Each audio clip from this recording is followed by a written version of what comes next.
Brujería por capricho. Historia de terror escrita por La Tenebrosa.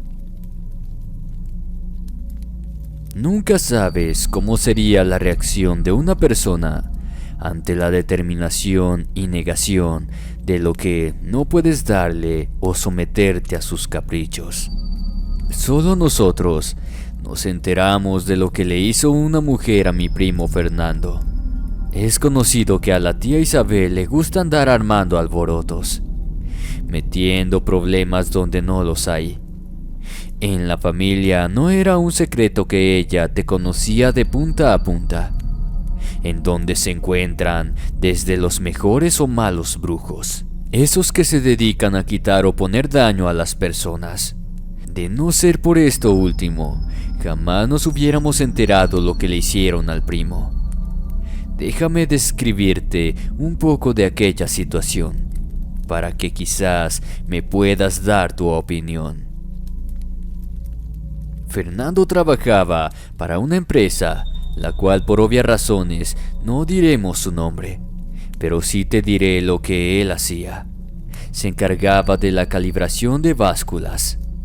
Estas con el fin de darle un mejor servicio a los graneros del norte del país, llevando consigo varias muestras de semillas desde trigo, maíz, todo lo referente a granos para las siembras. Él era aficionado a la mecánica, arreglaba autos y en parte de carrocería. Con el tiempo instaló un pequeño taller en uno de los terrenos de uno de sus cuñados. A los pocos años y aún trabajando en la empresa, él tuvo un accidente. Los familiares dieron la noticia, que no tenían muchas esperanzas de que siguiera con vida. Mi tío, que en esos años aún vivía, fue acompañado por mi padre, ya que nosotros residimos en otro estado. Cuando Fernando fue ingresado a la central quirúrgica, los doctores fueron determinantes a la situación delicada en que se encontraba. No dieron esperanza alguna que él viviera o resistiera la operación a la que iba a ser sometido, ya que tenían que retirar una varilla que estaba atravesando uno de sus muslos. Algunos creyeron que esa varilla fue la que detuvo la caída hasta el fondo de la cisterna. Costillas quebradas, hombro dislocado.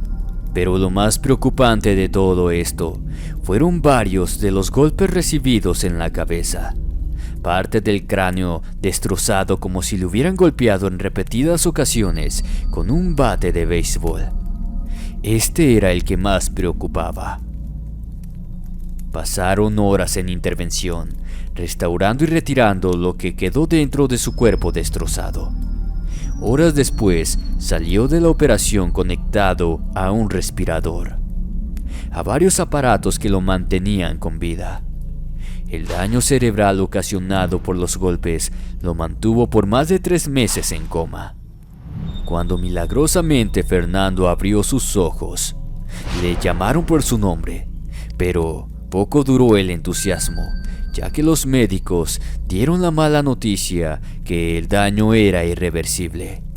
Él quedó en lo que comúnmente se llama estado vegetativo. Era como si él nunca hubiera estado allí. La familia comenzó a hacerse cargo de él. Para ayudar a la esposa, hermanos y hermanas lo atendían día y noche. Pero para esto mi padre y tío fueron al lugar del accidente. Ahí fueron atendidos por el guardia del lugar. Él estuvo presente aquel día del accidente. Los llevó a la cisterna por la cual había caído Fernando. Al verla, era absurdo que un hombre de más de 1,80 de estatura pudiera caer dentro de esta, pero así fue. Aquel guardia les relató lo que aquella mañana había sucedido. Fernando fue a dejar el auto de la empresa, ya que estaba por darle servicio a varios de estos. Llenaba la documentación necesaria para constatar de que Fernando había entregado el vehículo a la hora indicada. Estaba haciendo las preguntas pertinentes. levantó la mirada de los papeles al no obtener respuesta. Fue cuando se percató que Fernando se encaminaba hacia la cisterna. Por más que le gritó, este nunca volteó. El hombre aseguró que era como si mi primo no escuchara. Era como si alguien o algo lo llevara de la mano al lugar del siniestro. Para él fue impactante cuando lo vio caer dentro de esta. El guardia aseguró que, desde la llegada de Fernando, se le miraba extraño. No supo cómo describir su aspecto. El accidente del primo Fernando dejó más preguntas que respuestas. Era absurda la manera en la que se accidentó, porque carecía de toda lógica. Es por eso que te dije desde un principio que se empezaron a generar rumores. Eran más preguntas que respuestas de aquel accidente. He aquí cuando la tía Isabel metió su cuchara, ya que comenzó a decir que Eva, su esposa, era la causante del accidente de Fernando, que ella ya tenía otro hombre tiempo atrás, que el hermano de esta quería quedarse con el taller mecánico, que el padre de Eva no quería pagar un dinero que su esposo le había prestado. La familia comenzó a entrar en conflicto por la cizaña de aquella mujer. Así pasaron alrededor de 5 años. El cuerpo de Fernando poco a poco se marchitaba. Tomó posición fetal. Era imposible tratar de ponerlo de otra manera, de estirar tan siquiera los brazos, menos sus piernas. En ocasiones parecía tener lucidez. Abría la boca tratando de emitir sonido alguno. Al no lograrlo, derramaba lágrimas. Lamentablemente, volvía a caer en ese estado vegetativo. Así vivió él por alrededor de 6 años, hasta que una mañana falleció. Déjame decirte que en sí, la brujería no es lo que lo mató. Fue causa de un daño tan físico e irreversible a consecuencia de la caída dentro de la cisterna, que fue ocasionado por brujería, porque una mujer se encaprichó en un hombre casado y con hijos. Al año de que falleció mi primo, se tocó el tema con la tía. Sin rodeos le pregunté por qué si ella andaba de brujo en brujo, nunca ayudó al primo. Su respuesta realmente me impactó. Me dijo que sí lo había hecho, pero que nadie quiso ayudarlo. Nadie dio los motivos del porqué de la negación para quitarle el trabajo de brujería que le habían hecho. Solamente una mujer le dijo con voz firme y determinante: por tu bien y el de tu familia, no le busques. Deja las cosas así como están. No sé en qué forma le dirían esto. Por primera vez en su vida la dejaron quieta y sin que se metiera en algún problema. Cosa que fue determinación para la mujer no meterse más en aquel asunto. Fernando desde hacía tiempo iba a visitarla cada vez que regresaba para su casa. Este le contaba lo que estaba sucediendo desde hacía ya tiempo. En su casa, ya fuera de día o de noche, se miraban pasar sombras negras. En ocasiones estas se ocultaban en los rincones de la casa. Su hijo más pequeño observaba un lugar fijo en una de las recámaras. Se escuchaba cómo lo llamaban por su nombre. Por las noches en el techo de lámina que estaba en la cocina, se escuchaba como si algo pesado cayera en él. Pero lo más extraño que al revisar se encontraba como si nada hubiera caído. Pero en otras ocasiones parecía que lanzaban piedras en él. Cosas muy extrañas pasaban, ruidos que antes no se escuchaban, olores fétidos provenientes de alguna parte de la casa, a pesar de que estuviera limpia.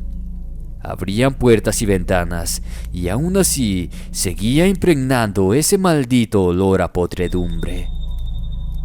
Algún vecino le comentó que sería mejor buscar ayuda, porque lo que le estaba pasando no era algo bueno. Trató de que en varias ocasiones fuera un sacerdote a su casa para bendecirla o rezar alguna oración, pero siempre era la misma respuesta del sacerdote. Se encontraba muy ocupado en las misas y todo ese tipo de cosas. En una de las visitas, Fernando le pidió ayuda a la tía. Ella le contestó que lo llevaría con una persona para que lo ayudara. Quedaron de acuerdo en el regreso de uno de sus viajes. Esa fue la última vez que la tía Isabel conversó con Fernando. El destino es caprichoso. Fernando pasó de largo en la ciudad donde vive la tía. Uno de mis hermanos radica en Estados Unidos.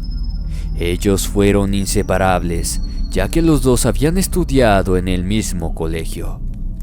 Él vino tiempo después del sepelio de Fernando, pero antes de ir al cementerio, llegó a casa a saludar a mis padres.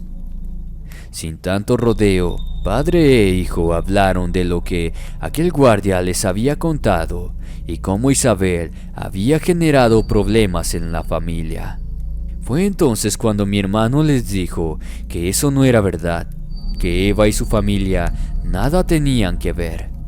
Mi hermano comenzó a contarle a mi padre de la última vez que miró con vida al primo antes de regresar a su hogar al otro país. En una de sus visitas fue al taller. Entre plática y plática sintió un escalofrío que le recorría la espalda. Al darse media vuelta, miró a una mujer parada fuera del taller. Esta los observaba muy extraño. En su mirada había odio. Fue entonces cuando Fernando le dio un tirón a uno de sus brazos. Este le comentó a mi hermano quién era la mujer. Esta mujer llevó uno de sus autos para darle el servicio. A partir de ese momento, la mujer comenzó a hacerse presente en el taller, con cualquier falla que según ella tenían sus autos, o que el que había llevado no quedó bien y presentaba las mismas o diferentes fallas. Con el tiempo le dijo a Fernando que estaba enamorada de él, que ella le ofrecía todo lo que él quisiera, a cambio de que dejara a su esposa e hijos y se fuera a vivir con ella. Era sabido que ella era una de las familias con alcurnia en la ciudad. Aún así, eso no le importó a Fernando, ni siquiera un poco. Él amaba a su esposa y adoraba a sus hijos. Así estuvo la mujer por varios meses, pidiendo lo mismo a Fernando, hasta que ésta le colmó la paciencia y con voz firme y determinante le pidió que se retirara del taller, que ya no le daría servicio por parte de ninguno de los que allí trabajaban, pues desde hacía tiempo ella ya sabía la respuesta. Enojada y despechada, la mujer le dijo que se iba a arrepentir por haberla despreciado e iba a pagar con su vida tal desprecio. Y así fue. Nadie supo de aquella mujer. Hasta la fecha, algunos de los que viven a los alrededores del taller decían que una mujer ponía unas flores y veladoras en la entrada de este cuando el dueño falleció. Otros que la mujer se volvió loca. La verdad, nunca la sabremos y es mejor así. Espero que les haya gustado esta aterradora experiencia que acabó con la vida de mi primo, pues la brujería es algo en lo que no debemos meternos.